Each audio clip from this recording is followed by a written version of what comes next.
चलिए दोस्तों, अब आगे देखते हैं ह्यूमन रेस्पिरेटरी सिस्टम के बारे में। बाकी नॉर्मल सारे एनिमल्स का तो देख लिया था। अब चलिए इसको देखते हैं बिना टाइम वेस्ट किए। We have a pair of external nostril opening above the upper lips. ये तो हमें दिखता ही है, हमारे लिप्स के ऊपर दो एक्सटर्नल ओपनिंग मिलती है जिसको मतलब नॉस्ट्रिल की। ठीक है।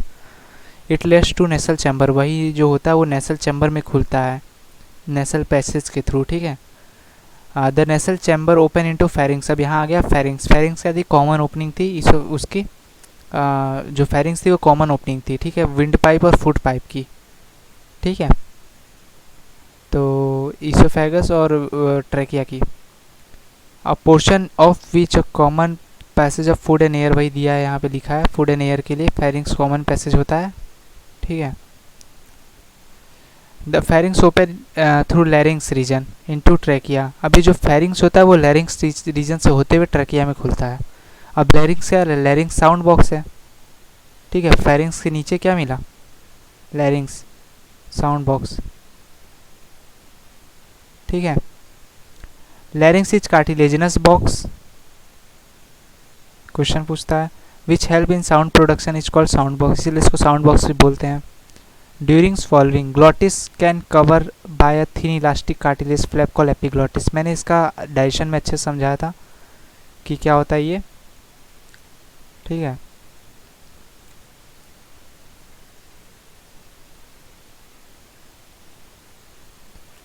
ये हो गया।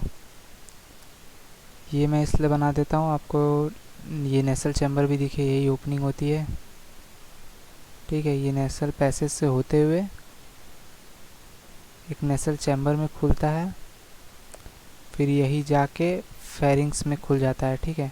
एक एरिया जहाँ से ये आपका बकल कैविटी भी खुलता है वहीं पे। ये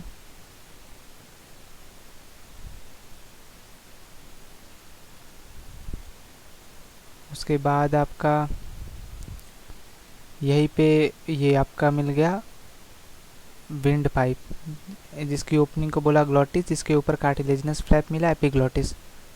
उसी के बगल में मिल गया फूड पाइप, ईसोफेगस। ओहो,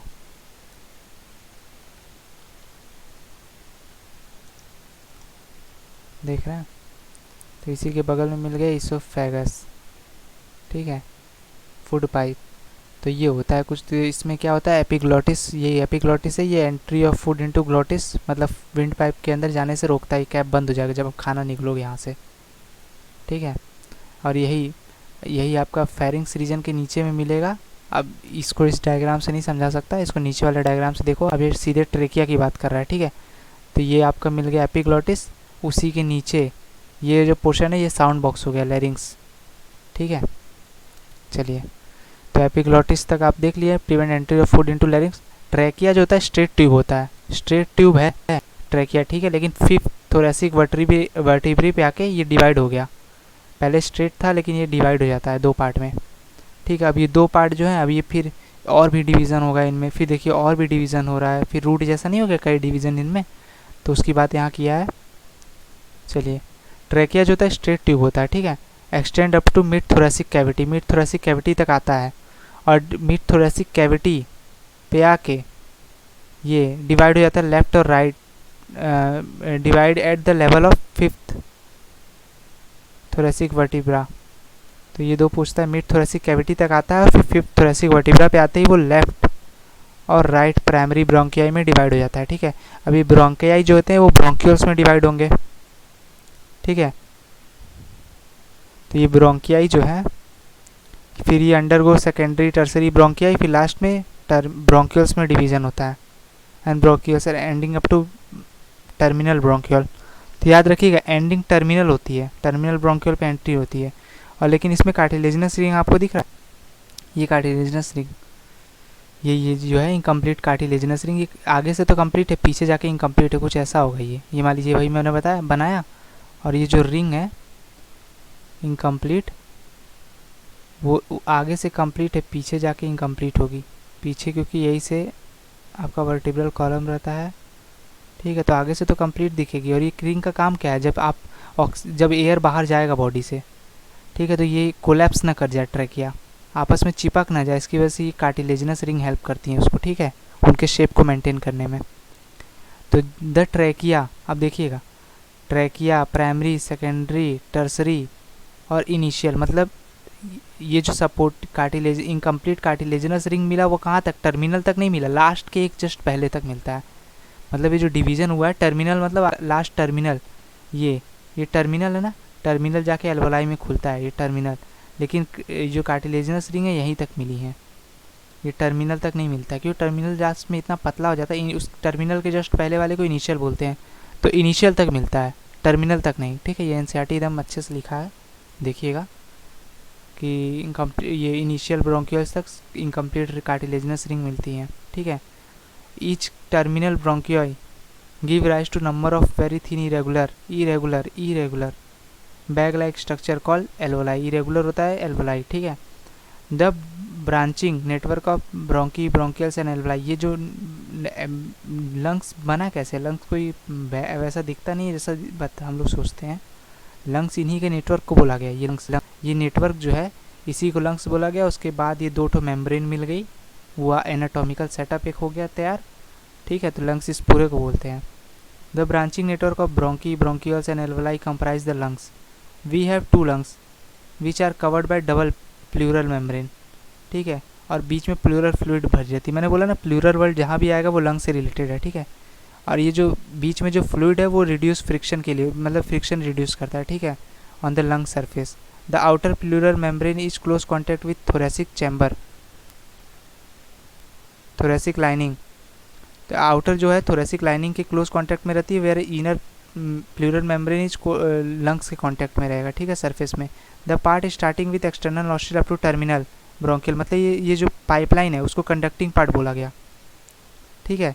और एल्वोलाई को उसको रेस्पिरेटरी और एक्सचेंज पार्ट बोल देते हैं, क्यों, क्योंकि एल्वोलाई तक एयर आके फिर ब्लड में एक्सचेंज हो जाता है हमारे, ठीक है, तो एल्वोलाई को एक्सचेंज पार्ट बोला गया, ध्यान दीजिएगा। और जो ये पाइपलाइन गई है प्राइमरी, सेकेंडरी, टर्सरी, ब्रोंकियाई, ब्रोंकियल्स तक, इनको कंडक्टिंग पार्ट बोला गया, और एल्वोलाई को रेस्पिरेटरी पार्ट बोला गया, ठीक है।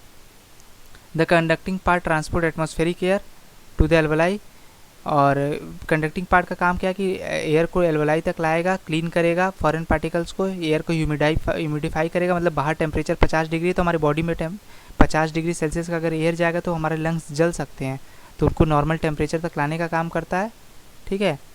Humidify and also bring body temperature तक लाता है, ठीक है। एक्सचेंज पार्ट जो होता है main site of actual diffusion करता है O2 CO2 का, मतलब एल्वोलाई जो है मेन CO2 O2 का डिफ्यूजन करेगा।